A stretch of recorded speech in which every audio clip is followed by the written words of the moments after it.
একটা হচ্ছে আপনারা নিশ্চয়ই লক্ষ্য করেছেন আমাদের প্রধান উপদেষ্টা, মাননীয় প্রধান উপদেষ্টা, উনি ওনার ভাষণে 16 ডিসেম্বর ভাষণে বলেছিলেন যে আমরা ন্যূনতম কিছু সংস্কার সম্পন্ন করে যদি ইলেকশন করতে চাই তাহলে এই বছরে হবে, আর যদি আমরা আরো কিছু সংস্কার প্রত্যাশিত মাত্রায় করতে চাই তাহলে কয়েক মাস লাগতে পারে, সেটা হচ্ছে সামনের বছর জুনের মধ্যে। তো আমাদের সংস্কার কমিশনের প্রস্তাবের ভিত্তিতে রাজনৈতিক দলগুলোর সঙ্গে যখন আলাপ করা হবে, এটাই আমরা আইডেন্টিফাই করার চেষ্টা করব যে ন্যূনতম সংস্কার কোনগুলো আছে এবং এই বিষয়ে রাজনৈতিক পদক্ষেপ আছে কিনা। তারপর হচ্ছে এর বাইরে যে সমস্ত প্রত্যাশিত সংস্কার আছে সেটাকেও আইডেন্টিফাই করার চেষ্টা। একটা তথ্য অ্যাড করি, তারপর আপনারা প্রশ্ন করেন, সেটা হচ্ছে শুধু যে মানে সাধারণ মানুষের কাছ থেকে মতামত নেওয়া হয়েছে বা ওনারা বিভিন্ন জরিপে অংশ নিয়েছে সেটা না। সংস্কার কমিশনগুলো বিভিন্ন রাজনৈতিক দল, পেশাজীবী সংগঠন, অ্যাক্টিভিস্ট সংগঠন সবার সাথে একদম উন্মুক্ত ছিল। অনেকেই গিয়ে প্রস্তাব দিয়েছেন, অনেকের সাথে মানে বৈঠক করেছেন, কনসার্ন যারা এক্সপার্ট আছে তাদের সাথেও কথা বলেছেন। আপনারা যদি আজকে প্রশ্ন করেন, আমাদের অনুরোধ হচ্ছে আপনারা এই সংস্কার কমিশনের রিপোর্ট আছে এটার মধ্যে সীমাবদ্ধ থাকার চেষ্টা করুন।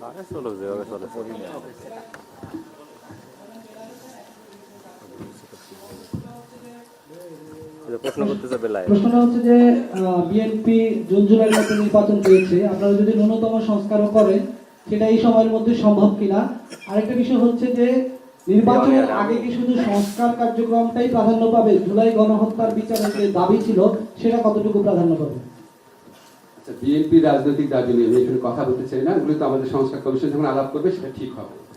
আপনি যেটা বিচারের কথা বলেছেন আমি জানি, এটা নিয়ে সমাজে অনেক প্রশ্ন আছে যে আমাদের বিচার কি হচ্ছে নাকি। আপনাদের নিশ্চিত ভাবে বলতে চাই বিচারের কার্যক্রম অত্যন্ত সাবলীল ভাবে চলছে। আমরা বিচারের ক্ষেত্রে মূলত গুরুত্ব দিচ্ছি ইন্টারন্যাশনাল ক্রাইম ট্রাইব্যুনালের উপর, বিগত এই ক্রাইম ট্রাইব্যুনালের যে বিচারটা আছে এখানে রাষ্ট্রপক্ষের ইনভলভমেন্টটা বেশি, ফলে আমরা এটাকে খুব বেশি গুরুত্ব দিয়ে দেখছি এবং আমাদের যেই গতিতে এই মামলার তদন্ত কাজ এগোচ্ছে সম্ভবত আপনারা আশা করছি মার্চ থেকে শুনানি শুরু হয়েছে এটা দেখতে পারবেন। এবং আমাদের আশা আছে, এটা বিচারালয়ের বিষয়, আমাদের আশা আছে, আমাদের বিশ্বাস আছে আমরা যে গতিতে এগোচ্ছি ইনশাআল্লাহ সামনে নির্বাচনের আগে আমরা অন্তত ট্রায়াল কোর্টে বিচার কাজ সম্পন্ন করতে পারবো। এখানে কারো কোনো রকম গাফলতি নাই, সুযোগ নাই। আপনাদের কাছে আমাদের প্রতিজ্ঞা, কমিটমেন্ট, অবশ্যই বাংলাদেশে যে নির্মম যে আপনার অমানবিক গণহত্যা সংগঠিত হয়েছে অবশ্যই বিচার করবে।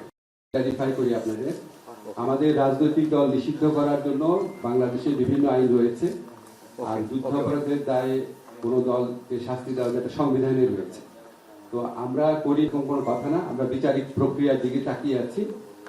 সুষ্ঠুভাবে বিচার হওয়ার পর আমরা এই গণহত্যা, মানবতা বিরোধী অপরাধের সাথে দল সংশ্লিষ্টতার বিষয়ে আমরা যে ধরনের রায় পাবো সেটার আলোকে বহু সিদ্ধান্ত গ্রহণ করার সময় এবং সুযোগ আমরা পাবো। আমি জানি না আমার প্রশ্নটা পরীক্ষার ফল বের হওয়ার আগে ফল জানতে চাওয়ার মতো হবে কিনা।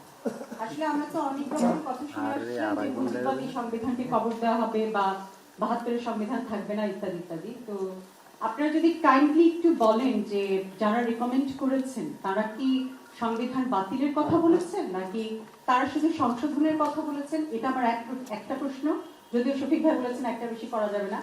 আমি দুইটা প্রশ্ন করতে চাই। আর দ্বিতীয় প্রশ্ন হচ্ছে যে রাষ্ট্রীয় আমাদের যে সংবিধানের 4 মূলনীতি তাতে কোনো পরিবর্তনের রেকমেন্ডেশন আছে? আমরা কন্টেন্টের ব্যাপারে কিছু বলবো না। হ্যাঁ, আপনি ওই পেজে পাবেন কন্টেন্টের ব্যাপারে কমিশন প্রধানের সাথে কথা বলবেন। আর ওই মুজিববাদী সংবিধানের কবর রচনা এগুলি পলিটিক্যাল বক্তব্য হিসেবে যে দল যে কোনো কিছু বলতে পারে।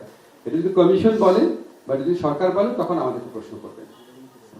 জাইন দিয়েছেন তো শেখ হাসিনা পরিবার এবং তার টিউলিপ সিদ্দিকীর বিষয়ে কোনো প্রকার আরো বেশি তদন্তের জন্য কোনো প্রকার ইউকে অথরিটি বা পুলিশের সাথে যোগাযোগ করা হয়? একটু বলি এই বিষয়ে, তো আমাদের যে আমাদের প্রধান উপদেষ্টা প্রেস সচিব তো অলরেডি কথা বলেছেন, আমরা ওনার কাছে দিচ্ছি, উনি ক্লিয়ারলি আপনাকে বলবেন। আমরা এই বিষয়ে তো কালকে একটা স্টেটমেন্ট দিয়েছি, এটার বাইরে আমাদের আসলে নতুন কিছু করে বলার নেই। আপনাদের রিঅ্যাকশনটা কি ভাই? আমি মাঝে দেখতে আমরা কালকে রাতে দিয়েছি, আপনারা দেখেছেন, রাত 11টা 11:30টার দিকে দিয়েছি। আমরা কালকে রাতে আমাদের স্টেটমেন্টটা দিয়েছি। সরি, টেলিভিশনের জন্য টিভি ভিডিওর জন্য আপনারা ওইটা কাউকে দিয়ে পড়ায় নিয়ে